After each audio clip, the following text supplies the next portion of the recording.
name's Taj Burrow. Burrow's B-U-R-R-O-W, no S. I was born in a town called Bustleton, which is in Western Australia. Okay, well I was riding conventional PU surfboards. I used to ride for Greg Webber, who pumped me out some amazing boards, and never had any complaints except for probably breaking them. You know, I used to break one a week. If I didn't break it, I'd buckle it across the fins, or those things were so light, and they were great, but they were just pretty much disposable.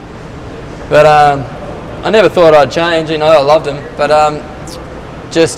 Nev Hyman approached me on the Gold Coast a couple of years back now, and he just he showed me this new technology that he was working on, and I've always kind of been a bit skeptical on changing, you know, materials and stuff like that. I've always been pretty happy with what I've had, but I just like the sound. It was really inviting to hear about these boards that were, you know, pretty much indestructible, you know, and he'd throw one on the ground and jump up and down on it and show off and how strong they were, and I was like, oh yeah, that's cool, but do they work? And he made me a couple, and a few of the guys on tour were trying them. He let a few out and about, and people gave them a go. I had a session with Kelly. He was trying them as well, and a couple other guys. And first of all, wasn't that impressed. I didn't feel like they were that good. You know, I felt a bit too flexy, and I'd feel them kind of wig out a little bit sometimes. But definitely interesting, because they were really strong, and they definitely had different,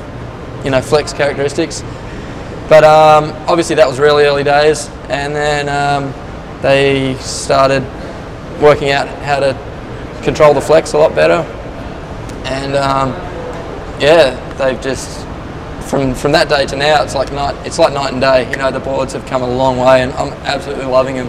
I just you know, took a bit of time to work with Nev and try and improve them, and they just improved rapidly, and then sure enough, it's what I started riding regularly, and then even further down the track, you know, I'm now officially, you know, exclusively riding, you know, Firewire surfboards, and I love them. Just my standard surfboard is just 5'11" at the moment, 5'11", 18 1/8, 2 1/8 pretty much.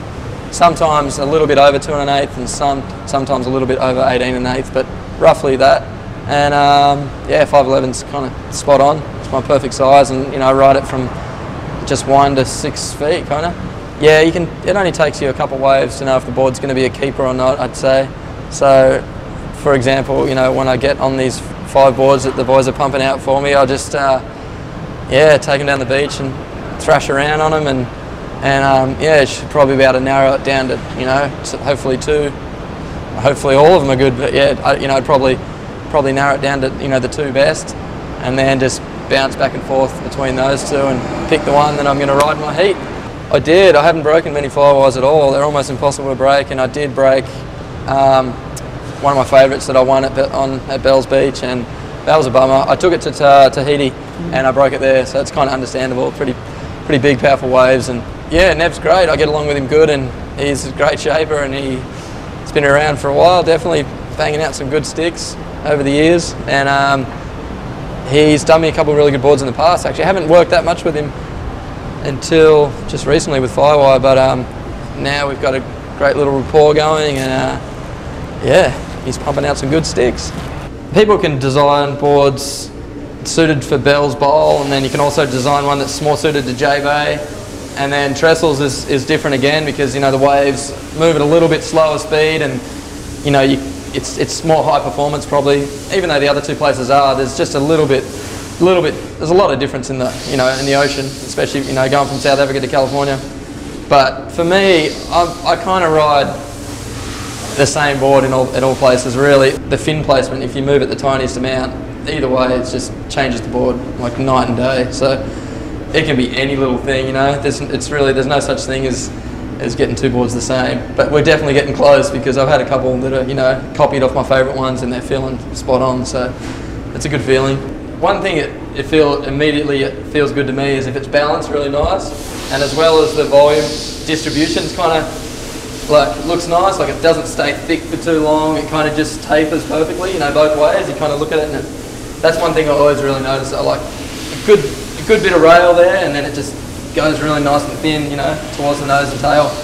But yeah, just always give it a little shake, and you can kind of almost tell that it's going to work by just giving it a little shake under your arm. And this is a keeper.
You